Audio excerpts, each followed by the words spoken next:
Rampur collectorate पर किसानों ने डाला डेरा। रात में भी हुक्का पानी लेकर धरने पर बैठे किसानों की अनिश्चितकालीन धरने को लेकर जिला अध्यक्ष हसीब अहमद ने कहा, जिन मांगों को लेकर हम सब बैठे हैं, गन्ने का बकाया भुगतान है, धान खरीद में धांधली, बिजली विभाग ने किसानों को त्राही त्राही कर रखा है।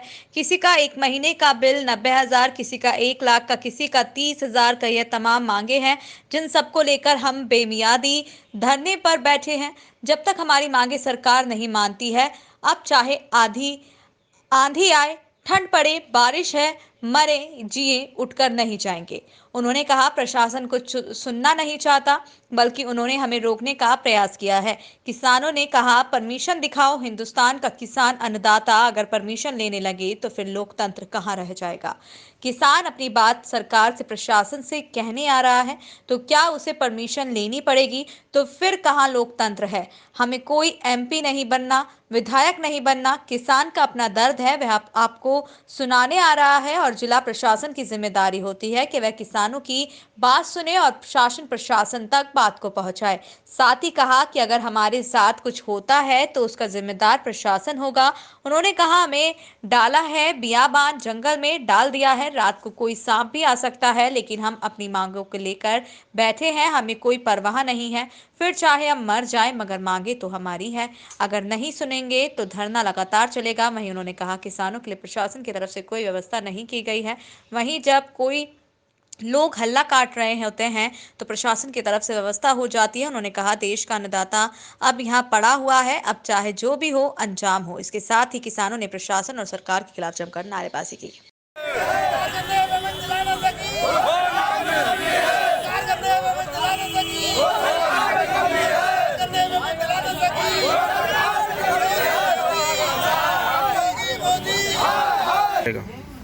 हाँ, जिन मांगों को लेकर हम सब बैठे हैं, गन्ने का बकाया भुगतान है, धान खरीद में धांधली है, बिजली विभाग ने मतलब किसानों को तराई तराई कर रखा है। रोज मतलब एक महीने का बिल किसी का 90,000 का, किसी का 1 लाख का, किसी का 30,000 का, ये तमाम मांगे हैं। इस मांगों को लेकर अब बैठ गए, बेबुनियादी धरने पर बैठे हैं और जब तक हमारी मांगे सरकार नहीं मानती है, अब चाहे आंधी आए, बारिश पड़े, ठंड पड़े, मरें या जिएं, यहीं बैठे रहेंगे। अब उठ के नहीं जाएंगे। अब बहुत हो गया। अब तो आज दिन से आपने इतनी बड़ी ज़्यादा बैलगाड़ियाँ लेके सैकड़ों किसान आए थे, तो प्रशासन ने क्या आपसे इसके लिए कुछ?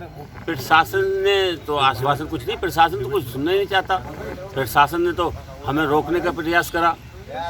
किसानों से कहा परमिशन दिखाओ, प्रशासन में 40 लाख रुपए प्रशासन दिखाओ, कहा परमिशन दिखाओ। ये बताओ अगर हिंदुस्तान का किसान अन्नदाता अगर परमिशन लेने लगे तो फिर लोकतंत्र कहाँ रह जाएगा।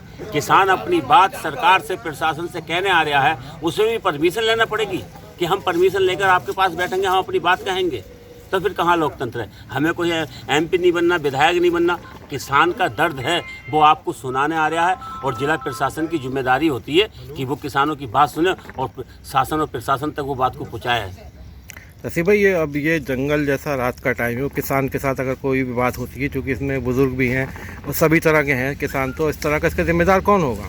अब इसका जिम्मेदार को तो सीधा सीधा प्रशासन होगा। अगर कुछ हेस नेस हमारे साथ होती है तो प्रशासन जाने। हमें जहाँ डाला उसने इस बियाबान जंगल में डाल दिया है, चारों तरफ घास है, रात को कोई सांप करेगा भी आ सकता, कुछ भी आ सकता, मगर हम अपनी मांगों के लिए बैठे पड़े। हमें मरने की कोई फिक्र नहीं है, भला से मर जाए, मगर मांगे हमारी जो हैं, जो इस मांगों को लेकर बैठे हैं, अगर सरकार इस पर गंभीरता से नहीं सोचेगी तो लगातार कंटिन्यू धरना चलेगा।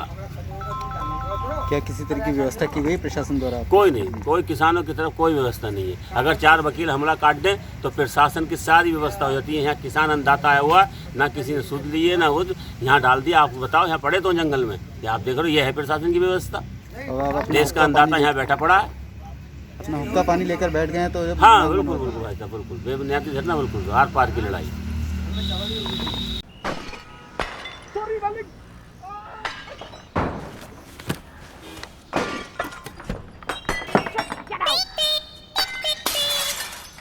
देखने में ज़्यादा मज़ा है, वीडियोस देखें ऑन डेली हंट।